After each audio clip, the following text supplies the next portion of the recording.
क्या सोनिया गांधी के तूफान से खत्म हो गई मोदी लहर? सोनिया गांधी ने फिर साबित कर दिया कि जब तक वो हैं, कांग्रेस खत्म नहीं हुई। इधर मोदी केरल स्टोरी और बजरंग बली में उलझे रहे और उधर सोनिया गांधी ने सिर्फ 3 दिन के अंदर मोदी लहर को अपने बवंडर से उड़ा दिया। एग्जिट पोल के नतीजे देखकर बीजेपी के अंदर खलबली मच गई है। पीएम मोदी को नींद नहीं आ रही है और यूपी में योगी आदित्यनाथ बेचैन है। लेकिन ये सब कुछ कैसे हुआ, इसके पीछे की पूरी कहानी जानेंगे तो आप भी कहेंगे सोनिया गांधी का प्लान बहुत बड़ा है। सोनिया गांधी ने जो रणनीति बनाई है उससे पूरे साउथ में बीजेपी का सफाया हो सकता है। 90% एग्जिट पोल ने दावा कर दिया कि कर्नाटक में अब कांग्रेस की सरकार बनने जा रही है। एबीपी न्यूज सी वोटर के मुताबिक सबसे ज्यादा सीटें कांग्रेस को मिल रही हैं। दूसरे नंबर पर बीजेपी है और तीसरे नंबर पर जेडीएस। कांग्रेस को 100 से 112 सीटें, बीजेपी को 83 से 95 सीटें मिल रही हैं। लेकिन इंडिया टुडे माई एक्सेस की भविष्यवाणी अगर सच साबित हो गई तो बीजेपी के लिए ये बहुत बुरी खबर है।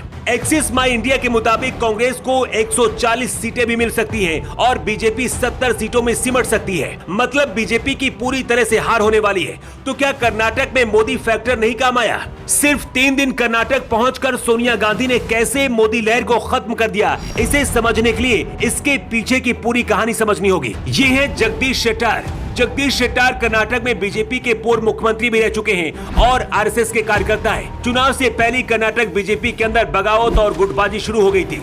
इसी गुटबाजी की वजह से बीजेपी ने जगदीश शेट्टार को टिकट नहीं दिया था। शेट्टार ने कांग्रेस से संपर्क किया। ये बात जैसे ही सोनिया गांधी को पता चली, उन्होंने शेट्टार को अपनी पार्टी में शामिल करा लिया था। सिर्फ इतना ही नहीं, सोनिया गांधी ने अपनी पार्टी से चुनावी मैदान में भी उतार दिया था। 2019 के बाद सोनिया गांधी पहली बार किसी चुनाव में उतरी है। सोनिया गांधी शायद ये बात समझ गई थी कि कर्नाटक में जब वो पीएम मोदी के सामने उतरेंगी तभी कांग्रेस जीत सकती है। सोनिया गांधी जब कर्नाटक प्रचार करने पहुंची, इस दौरान सोनिया गांधी जगदीश शेट्टार के साथ मंच भी साझा किया था। अब चलिए आपको बताते हैं कि आखिर बीजेपी ने कर्नाटक में दूसरी कौन सी बड़ी गलती की। बीजेपी को शायद लग रहा था कि चुनाव से पहले कर्नाटक में मुस्लिम आरक्षण खत्म करने से उनको इसका फायदा होगा, लेकिन इसका उल्टा हो गया। इसका फायदा कांग्रेस को मिल रहा है। मुस्लिम वोट बैंक पूरी तरह से कांग्रेस के पक्ष में चला गया। कर्नाटक चुनाव के दौरान ही बीजेपी के विधायक बसन गौड़ा पाटिल ने सोनिया गांधी को विष कन्या कहकर मजाक उड़ाया था। ये बयान भी बीजेपी के ऊपर भारी पड़ गया।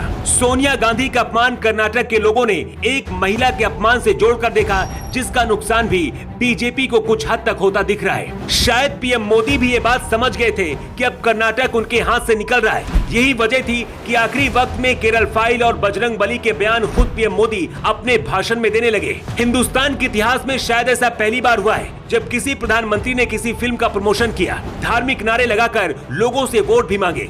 लेकिन इसके बाद भी एग्जिट पोल में बीजेपी हार रही है। कर्नाटक में बीजेपी के चुनाव हारने का मतलब है पीएम मोदी के लिए अगले साल होने वाले 2024 के चुनाव की राह आसान नहीं होगी। विपक्ष को भी नई ताकत मिलेगी कि मोदी को हराया जा सकता है। इसके साथ ही सोनिया गांधी की ताकत का अंदाजा भी विपक्ष को हो जाएगा। कर्नाटक में बीजेपी अगर चुनाव हारती है तो पूरे दक्षिण भारत में इसका असर होगा और बीजेपी की पकड़ दक्षिण भारत में कमजोर होगी। सोनिया गांधी किसी चुनाव में 4 साल के बाद उतरी थी और सिर्फ 3 दिन में ही पूरी हवा बदल दी। 2 दिन बाद 13 मई को फाइनल परिणाम आ जाएंगे।